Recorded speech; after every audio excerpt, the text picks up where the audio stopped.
everyone. This is Kelly Beard of KarmicTools.com, and this is your weekly forecast for October 13th to the 19th of 2024. So this week is deeper. Our quote says, "To exist is to change. To change is to mature. To mature is to go on creating oneself endlessly." Deep breath. We are changing, y'all. Inside, outside, upside down. Changes in the air. And this week, we kick it off with Mercury squaring off with Pluto in the last degree, that 29 degrees Libra to Capricorn. So this is our final process of changing our thinking. Here's one way we're changing and maturing. This energy is a tough yet powerful one. Its highest expression would be to focus on your inner deep dig, discovery, development, and transformation of your own mind and consciousness that happens when these two get together. And we are challenged to grow out of comfort zone and into new territory. It enables you to look beneath the surface to some core drives and gain some valuable insights, and thus choose a plan of action based on your findings. You will want to know all the hidden meanings behind decisions you've made or that you want to make soon. You will find more than you think you're ready for, but apparently the universe thinks differently. Pay attention and try not to worry about what anyone else thinks or believes. This energy's flip side is to make you obsess over one particular idea or try to force others to your way of thinking. That is a bottomless pit. You cannot change or truly change the way other people think. You can only change the way you think and hope it enlightens others along the way. And it will, for those who are tuned in to your frequency and level of consciousness. Mercury is a personal planet, so try to only focus on you and your direction. Ashe, deep breath. Same day after Mercury taps Pluto, it slips right into Scorpio. And we go even deeper with our thinking, as it were. This is the investigative mind going deeper. Mercury will be in Scorpio until November 2nd. And when it's there, it's asking, what have you learned about your own personal power to create your own world? What do you think about your sex life at this time? How are you making yourself more valuable to the team so that you can establish more financial stability of your own? What mental attitude has run its course and needs to die so that a new mental attitude can live and thrive in real time? Deep breath. You know the monkey mind will have you all in the past and the future and not present, so let's work on that. And Scorpio is all about the soul, so you want to communicate with the soul this week. Here are some things to remember about Mercury and Scorpio. It is a conception point in some way, shape, or form. You are conceiving a new way of thinking, perceiving, and processing what you're learning as you navigate the year. Shadow work of any kind is deeply supported and particularly fruitful under this influence. It's also time to activate your inner detective or choose to investigate. With no judgment on what you discover, you are merely gathering information on your own mind, mental body, mentality, how you think, express yourself, and process the world around you. It's time to communicate on a soul level and connect with your deepest emotions, face your fears, research taboos, dig out secrets that are growing toxic, and renew your connection to your own soul's knowing. Here we sometimes access our own unique raw truth, which is more or less challenging depending on your individual nature. But remember, you are not only uncovering the dark negative ideas, thoughts, and concepts, but once certain things are brought into the light of conscious awareness, they can be transformed or transmuted so that the energy is liberated and freed up to be useful elsewhere. So too will you find your own buried treasure, hidden potential, or untapped resources that you have yet to consider. Deep breath. Anytime in the Scorpio realms, we have to acknowledge our own shadow. I suggest giving it something to do so that it does not undermine your evolution in toxic repetitive patterns. Okay, deep breath. When we avoid our shadow, a lot of stuff piles up and then it usually blows at the most inconvenient time and place. So acknowledging the shadow, and this has been an old thing, like they used to say, give the ego, something to do, or the monkey mind, give it a direction and it'll be fine. But I really use that one the most on shadow. Shadow loves to be acknowledged and worked into the process. And again, when you ignore it, it can get toxic. Let's not do that, at least not for long. This is a good time to reclaim the power of your mind. What are you allowing to influence your thoughts and ideas? It's time to reset to your original blueprint and start fresh in some way. And remember the creative and destructive power of language. It is time to renew your language or learn a new language altogether. Deep breath. So So Mercury in Scorpio can get pretty juicy. Of course, those of you who live with that placement, this is your time of renewal in your personal thinking and your personal cycle of the mind and the mental body. Same day, busy Sunday, y'all, 13th, Sun is going to trine Jupiter. So now we're looking at Libra to Gemini. This is the air signs in the ease and grace activation. This is a blessing of source energy fueling your biggest dreams and visions for your life, this lifetime. You are encouraged to take advantage of the good vibe available when these two get together to expand your life's direction in a big way. This activation is often blessings from previous dedication. You've been moving in a certain direction, and it's like the path is wider and deeper now, allowing you to connect some huge pieces of your personal story together in a whole new way. It's great for learning and exploring anything that will support your forward movement. Some may use the good vibe to veg out and relax, which for some may be best. However, if you are stepping up to new levels of your own consciousness, this energy totally supports you as you integrate it all. It is an enthusiastic, optimistic energy that will open doors for you, depending on your attitude, of course. It will allow you to see the big picture and the next necessary step toward your goals at this time. Deep breath. So Jupiter is generally all about improvements, and Sun is lighting it up where those improvements need to happen. Let's say, again, that Libra to Gemini zone is where we're expanding. For me, that would be 7th house of relationships on Gemini and 11th house of community with Libra. So I'm curious. Let's see what happens this week. But in general, we want to be improving with that one. Now, while it's ease and grace with Jupiter, it's being challenged with Mars. This is a challenge about your energy and how to direct it properly. You started something about 6 months ago that now challenges who you are and what you want. So adjustments must be made. It's not a good, bad thing, just a test to get out of your comfort zone and into new territory. You are supposed to get your true desires congruent with what and who you present to the world. As you develop that, often the first things that come up are what's not working.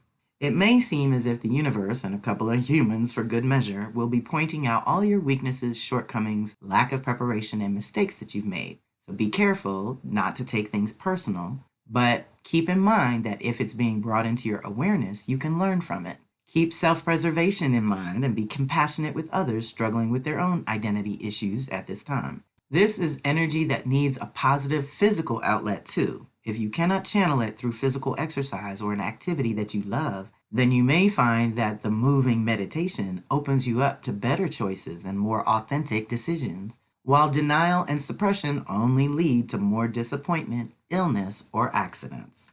Okay, deep breath.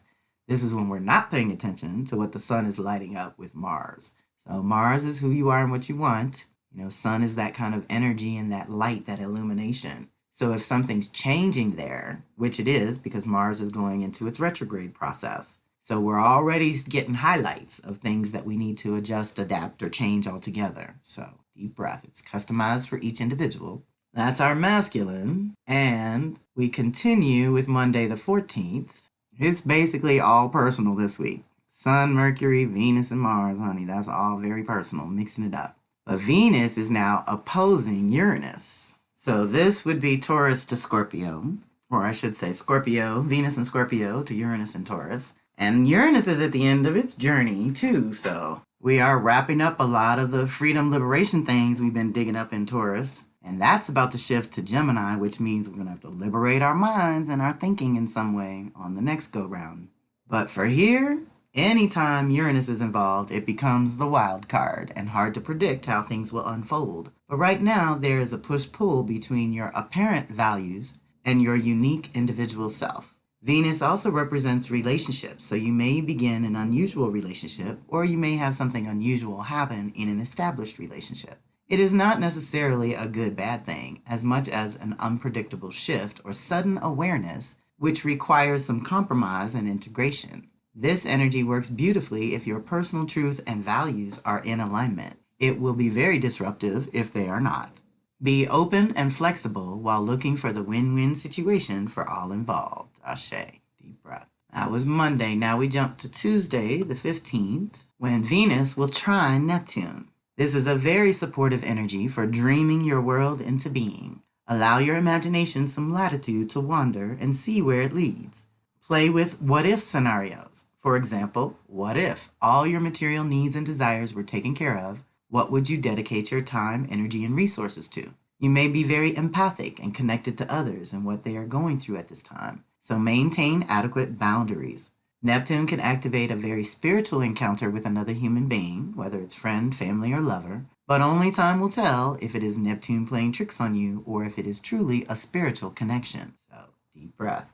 It's also super creative. I'm not sure why I didn't touch on that. This is an artist's alignment where we can get really creative if you're already an artist. And for the rest of us who don't consider ourselves to be artists, we're still very creative. And those two getting together can allow our imaginations to do their thing. Here we are back to the 29th degree of Pluto in Capricorn. Now Venus links up with Pluto, but in a sextile, which is an opportunity. So where Mercury is squaring off with Pluto, meaning we have to change our thinking in some kind of way, we have this ease and grace with Venus there at 29 Scorpio to 29 Capricorn.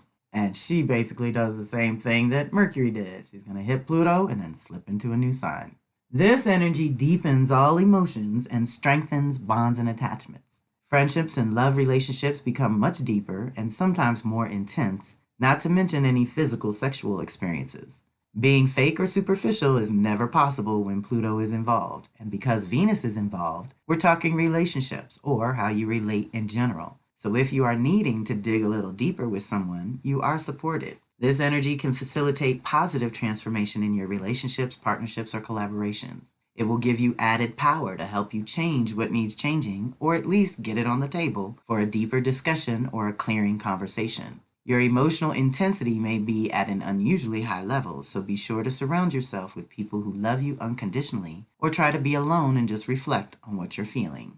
Deep breath. Now she slips into Sag until November 11th, which is 11/11. We love that day. We always work mojo on that day. 12/12 too, honey. When Venus is in Sag, we want to expand our relationships and improve our lives in some way. You start to recognize which exchanges with others energizes you versus drains you. And subsequently, some partnerships may see a cooling off period where one or both parties get in touch with what they really believe to be true or possible and move from there. The idea is to be optimistic, looking for opportunities, even in choices and changes that are uncomfortable or challenging. This is the time to infuse your values and priorities with some diversity. Shake it up, expand in some way that allows your creativity to flow in new ways or through new mediums. Edit or develop the story you are telling with your current values and priorities, and notice where you could be more imaginative and authentic, and thereby capable of telling a much more interesting story if you allow your own truth to guide you at this time. Think bigger, then begin the steps toward manifesting a higher vision of how you relate with others going forward. Deep breath. And that was Thursday the 17th. That's a Venus action on the day of the super full moon in Aries. So this is powerful. Now we're at the end of 2024 where we've already been dealing with supermoons in Aquarius, Pisces, and Aries. And here we are wrapping it up with the super full moons. As we move into 2025, those supermoons are going to shift to Aries, Taurus, and Gemini. So we're moving through the zodiac here. Supermoons just mean the sun, moon, and earth are in a tighter alignment, and the magnetic pull on our personal waters is a little stronger, and things can be more intense since these are the full moons at the end of the year. We dealt with super new moons in the spring. So here we are in the fall dealing with super full moons. There's always a balance. We get them every year. They just change signs. So here with the Aries super full moon, basically the Aries full moon always brings an opportunity for a clean slate and a deep release of that which is no longer part of your identity or purpose. And with the influence of the supermoon, it may happen faster than usual or be more intense than usual. It's an excellent moon to release anything that creates imbalance within you or blocks your true independence in the world. This full moon kicks off another year of release work, which also means that you just completed a whole year of it too. So give yourself credit where credit is due. As you go forward, rather than feeling like things are overwhelming or moving too fast to process, let alone integrate, you should be able to see where you have done so much inner soul work over the course of the last year that you can now move through your own personal processes much faster. Now, of course, this won't be the case for everyone, in which case the Aries full moon is getting to shine that bright light on exactly what aspects of self have put you in this position and make you feel it until you are so uncomfortable that you finally own it. Once you own it, you can deal with it, change it, or release it altogether. Just keep in mind, this is all rhythm and patterns, which means if you pay attention, you can consciously co-create with more ease and grace and much less fear and frustration. Okay, deep breath. So I squeezed a little Kellyism in there that I'm always talking about in classes and things, is how if you can see it, then you can own it. If you can own it, then you can change it. But if you can't see it, you can't own it. If you can't own it, you can't change it. So they're all connected. And in Aries, it's all about you, the individual. So that is the general vibe of the Aries full moon. But this one is special because it's plugging into our larger cycles and making it personal for us as individuals. It is personal transformation that is being activated by this super full moon. So just know that the luminaries are lighting you up in a way that is, one, purifying you on the deepest levels, and two, facilitating permanent change and transformation.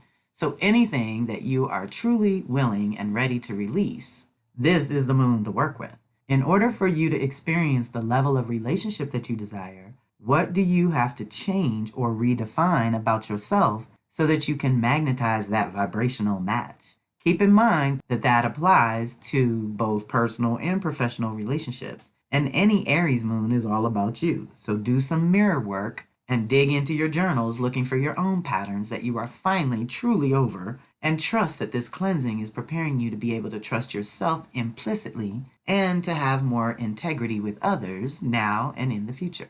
Deep breath. Yeah, the Aries full moon is no joke, y'all, but we get it every year around this time. So you should be in a rhythm of release work. And we're finishing up those Aries Libra eclipses, so we still are working through some of those changes that have been activated over the last year and a half. Also, on the 17th, which is Thursday, is our full moon burden burning with Yeye Louise Satish. She hosts these circles twice a month for those who contribute $25 or more to her Patreon. You get the new moon money pouring ritual and the full moon burden burning ritual for only $25 a month on her Patreon. And that gives you twice a month to sit at the knee of an elder, y'all. It's quite worth it. And I'm always there to give bonus material. So join us on Thursday if you can, 7 o'clock Eastern, which is 4 p.m. Pacific. And that is our week. So at the bottom of the blog, we have the Libra Energy of the Month article, Raven Medicine, which is for the month of October as well. I can't believe how this Venus and Scorpio replay has blown up on YouTube. So I'm going to leave that in there for anyone of my crew that's missed it, because it seems like the rest of the world is picking it up.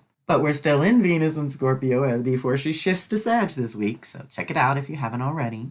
And of course, the usual housekeeping things are at the bottom. If you want to join the Power Circle community, most of you are already a member, but if you want to contribute, you get some extra bonus goodies from that subscription. And then the Astro Tarot reading is a 2-for-1, where we cover your basic cycles and check in with a here and now question. And of course, those who share my links can get a 13% kickback.